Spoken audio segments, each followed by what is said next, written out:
Hello সিনে lovers, প্রেম ভালোবাসার গল্পে যদি একটু ট্র্যাজেডি, একটু ধোঁকা থাকে তাহলে কিন্তু সেই গল্পটি ভিন্ন মাত্রার হয়।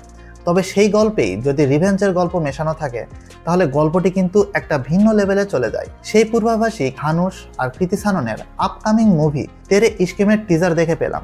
আসলে পুরো টিজার জুড়েই একটা গুজবাম্পস ফিল করেছি। এই টিজারে একটু সেই পিক পয়েন্টটা রয়েছে যেটা আমি গতকালকে বলে আসলাম, যে ট্রেলার বা টিজারে যদি সেই ধরনের ওয়াও মোমেন্টস থাকে সেটা কিন্তু দর্শকদের সাথে একদম পুরোপুরি কানেক্ট হয়ে যায় এবং সেটা দেখতেও ভালো লাগে, সিনেমা দেখার জন্য আগ্রহ জাগায়। সেই বিষয়টা এই পুরো টিজার জুড়েই ছিল। টিজারের প্রথমেই আমি দেখলাম যে কৃতি সানন হলুদের জন্য বসে রয়েছে।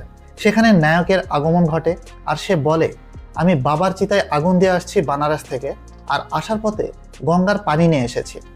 নতুন জীবন তো তুমি শুরু করতে যাচ্ছই, তবে এর আগে পূর্বের যে পাপগুলি রয়েছে সেই পাপগুলি এই পানি দিয়ে ধুয়ে ফেলো। এই ধরনের একটা হার্ডকোর ডায়লগ দ্বারা এই টিজারটি শুরু হয়। টিজারের পরবর্তীতে আমরা তাদের লাভ অ্যাঙ্গেলের বিভিন্ন ধরনের ফ্ল্যাশব্যাক সিন দেখতে পাই, যেখানে ধানুষকে অনেকটাই অ্যাগ্রেসিভ লুকে দেখাচ্ছে। অর্থাৎ তার যে চরিত্রটি শঙ্কর এবং নায়িকার যে চরিত্রটি মুক্তি, তারা দুজনই কিন্তু এখানে ভিন্ন মাত্রার অভিনয় আমাদেরকে দেখাতে চলেছে। আর এই মুভির ডাইরেক্টর যিনি আনন্ত এল রয়, তার মুভিতে হার্ডকোর ডায়লগ থাকে, যে ধরনের ডায়লগ রিভেঞ্জ রোমান্টিক মুভিতে একদম পারফেক্টভাবে মানানসই হয়। এই মুভিটি যে মুভির প্রিকুয়েল শোনা যাচ্ছে, অর্থাৎ রানঝানা মুভিটি, সে কিন্তু ডাইরেকশন করে এসেছে। তো সেদিক থেকে কিন্তু সে একদমই দক্ষ। আর এই টিজারটি যখন আমি দেখছিলাম, এই ধরনের টিজার, এই ধরনের প্রেক্ষাপট, এই ধরনের গল্পে যখন এআর রহমানের মিউজিক কম্পোজিং থাকে আর সাইড দিয়ে অরিজিৎ সিং এর ধুন বেজে ওঠে, তাহলে ফিলটা কিন্তু অন্য লেভেলে চলে যায়, যেটা এই টিজারের সময় আমরা দেখে এসেছি। এখানে অরিজিতের গলায় যখন বেজে উঠেছিল তেরে ইশকে মে কাহা সে কাহা আ গয়া, এই বিষয়টা কিন্তু আসলেই গায়ের লোম শিউরে ওঠার মতো ছিল। আর এই টিজারের সবচাইতে শক্তিশালী যেটা পয়েন্ট, যেখানে ধানুষ বলে ওঠে, শঙ্কর ভগবান যেন তোমার গর্ভেও ছেলে সন্তান দেয়, তাহলেই শুধুমাত্র তুমি বুঝতে পারবে যারা প্রেমে মারা যায় তারাও কারো না কারো সন্তান। আসলেই এই ধরনের ডায়লগ ভাই কে লেখে?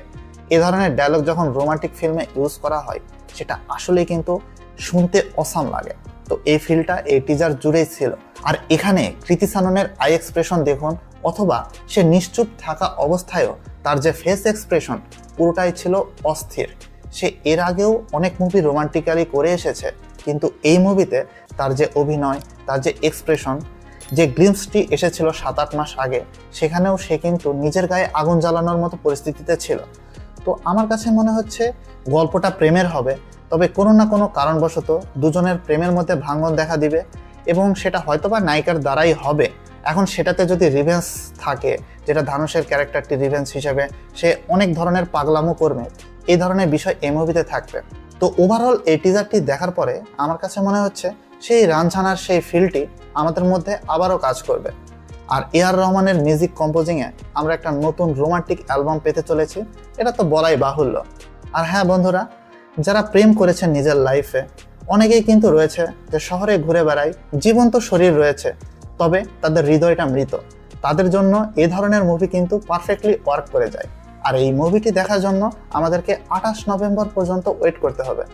তো দেখা যাক, মুভিটির যখন ট্রেলার আসবে, যখন মুভিটি আসবে, তখন এর গল্পের বেস কিন্তু আমরা অনেক পাবো। তবে এই টিজারটি আমাদেরকে যে ধরনের ভাবে টিজ করেছে সেটা আসলেই পারফেক্ট। আর এখানে এই মুভিটি রানঝানার সাথে কানেক্ট হবে কিনা, যেহেতু নর্থ এবং সাউথের বিভিন্ন মুভিতে এখন ইউনিভার্স করার একটা প্রতিযোগিতা চলছে, তো দেখা যাক, এটা আমরা সামনে বুঝতে পারবো যে এটা কানেক্টেড নাকি শুধুমাত্র সিকুয়েল বা প্রিকুয়েল। তো ওভারঅল এটা আপনার কাছে কেমন লেগেছে তা অবশ্যই নিচের কমেন্ট বক্সে জানাবেন। আর হ্যাঁ, ধানুষ এবং কৃতি সাননের এই ধরনের লাভ স্টোরি সম্পর্কে আপনার যে কোনো মতামত অবশ্যই কমেন্ট বক্সে জানাবেন। আমার এই রিভিউটি যদি ভালো লেগে থাকে তাহলে অবশ্যই লাইক করবেন, শেয়ার করবেন, আর চ্যানেলটিকে সাবস্ক্রাইব করে পাশে থাকা বেল আইকনটি অন করে দিন। তাহলেই আমাদের নিয়মিত রিভিউ ভিডিওগুলি আপনার সামনে পৌঁছে যাবে। দেখা হচ্ছে পরবর্তী রিভিউ ভিডিওতে। সবাই সুস্থ ও সুন্দর থাকবেন। Good bye.